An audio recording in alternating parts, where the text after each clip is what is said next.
Welcome back, it's me, Lou.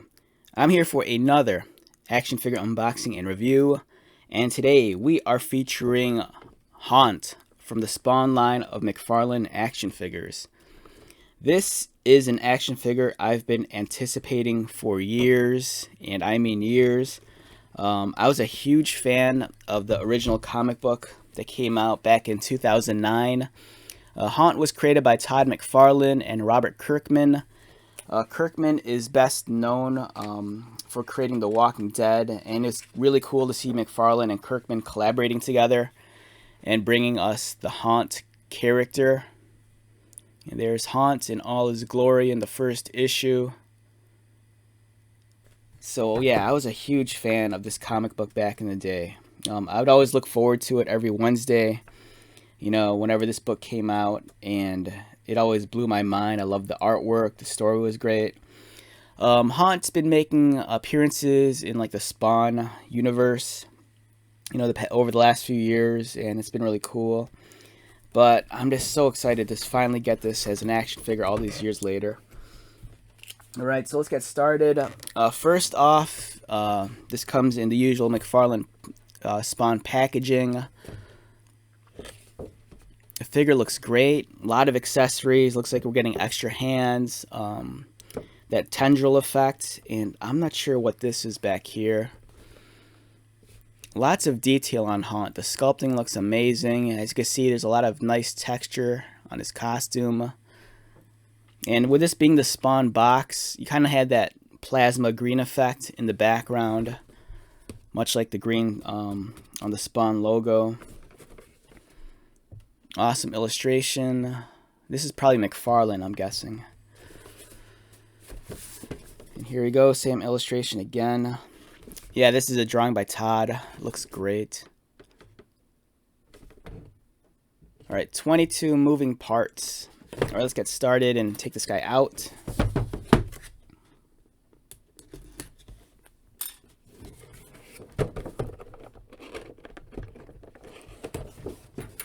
Hopefully this guy's in line with, some of the other McFarlane releases we got over the last few years. Like a lot of the DC Multiverse stuff is amazing. The Spawn line of toys never disappoints.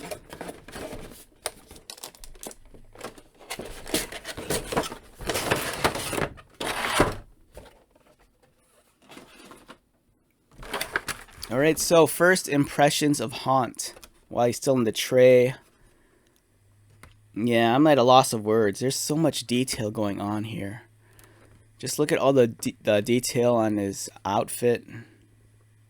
A lot of texture. My only complaint is I kind of wish the logo on his chest was a little bit more pronounced. It kind of blends in too much with the costume. It's not as, the contrast, it really isn't there. But I'm not sure if that's just because like an over excessive use of like paint around the chest area. But it'd be nice if the logo on his chest kind of stood out more. It seems like it's kind of blended in a little too strong in that area. But that's just a personal nitpick. I don't think that's necessarily a negative. All right, let's get this guy out.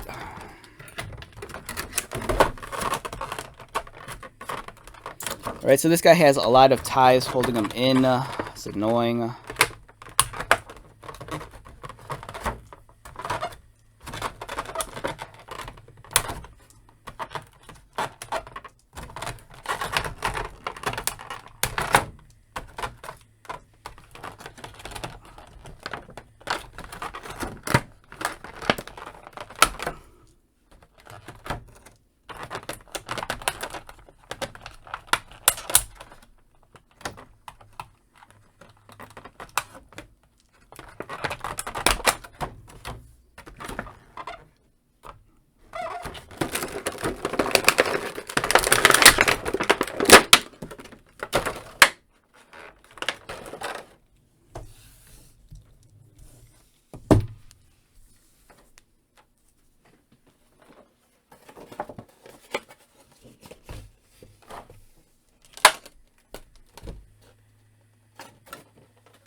One thing I failed to mention is that Haunt does come with a display stand. It's pretty much in line with all the other McFarlane display stands. It's that round circular base.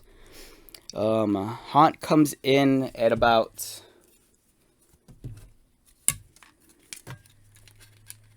he's about a little under 7¼ inches.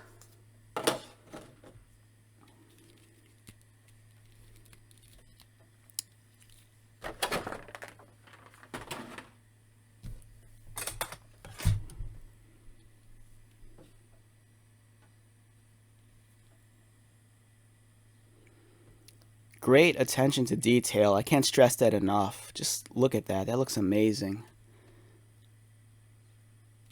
So I'm guessing that he's probably started off either with black plastic or black paint, and then the white is kind of like dry brushed onto him. That's how you get such a detailed effect on him. Yeah, look at the back. It's amazing how detailed this guy is.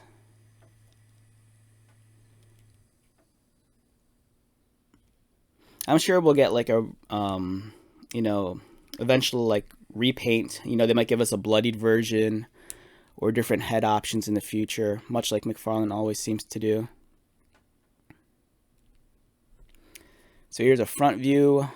Let's get his head on a little bit straighter. Here's a profile. Back. As you can see, he kind of has some tendrils protruding from his wrists and ankles.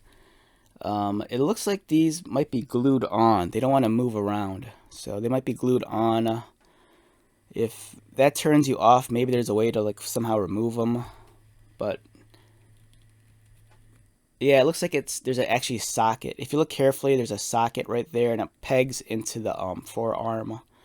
I kind of wish that would be more so optional. Like, I know with Marvel Legends, like a lot of the characters, they have like plasma effects. It's kind of like a wraparound thing that wraps around their forearm. You can remove it. I kind of wish that was the case here. Yeah, that effect on the ankles as well.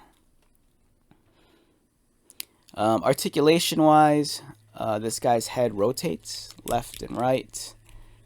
Does he look down? He looks down pretty well. Does he look up? Not so much. His arms rotate. They go out. And then it looks like he has that butterfly joint that's kind of like on a ball socket that McFarlane figures have. And it allows for higher range of motion, which is nice. It always annoys me like if a figure has a butterfly joint, but it doesn't really do much. Here, you can actually see how much the range of motion, it allows it to move outward. He has a cut, I believe, at the bicep. Double pinned elbows. I'm kind of surprised at this point that not all McFarlane figures have pinless joints. Every now and then, I'll run into a McFarlane figure that has pinless joints, and it's such a clean look. And there's kind of like an inconsistency. I kind of feel like, once you get to the point where you're making figures with pinless joints, I think all of them should have it. But then again, I'm not behind the engineering or designing of the toys, so I'm not sure if it cost more. Articulated wrist. It's kind of like that ball joint that sometimes protrudes, but it's kind of a little bit more hidden than on other figures. It's still noticeable if you look for it, though.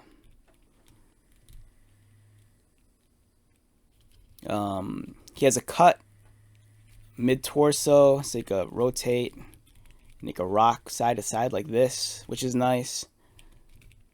He has a waist swivel. He kind of has that rubbery diaper kind of deal that McFarlane figures have. Legs kick up about that high, and then he can super kick out. No thigh cut. Double pinned knees, and then ankle articulation, and then extreme toe articulation. So yeah, this guy has it all. I mean, it's a very nice figure. If you're a fan of the comic book and of the character, you know, this is a godsend. You know, I've been waiting years for this. You know, the character debuted back in 2009, so it's awesome that in 2022 I'm finally getting a figure of him. As for the other accessories, let me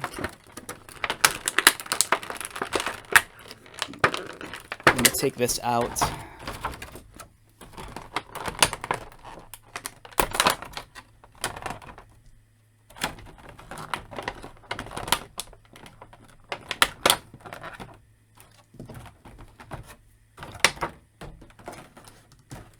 Alright, so one of the other accessories is kind of like this vine whip kind of deal. I'm guessing, you know, you probably just wrap it around his forearm like this. And then, you know, he's protruding like some sort of like tendril attack. You know, kind of think of it like the Venom symbiote. You know how like Venom in his symbiote costume it's very organic, allows it to do a lot of weird things. You know, Haunt's costume's kind of in line with that. It comes with this other accessory. I'm not sure what this is, this giant thing here. So let's take a look at that.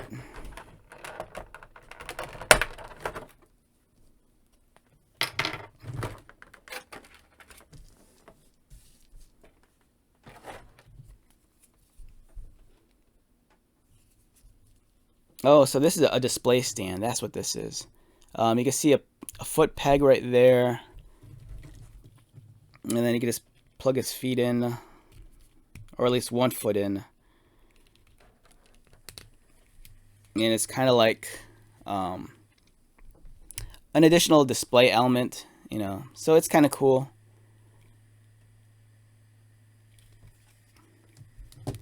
So yeah, great looking action figure.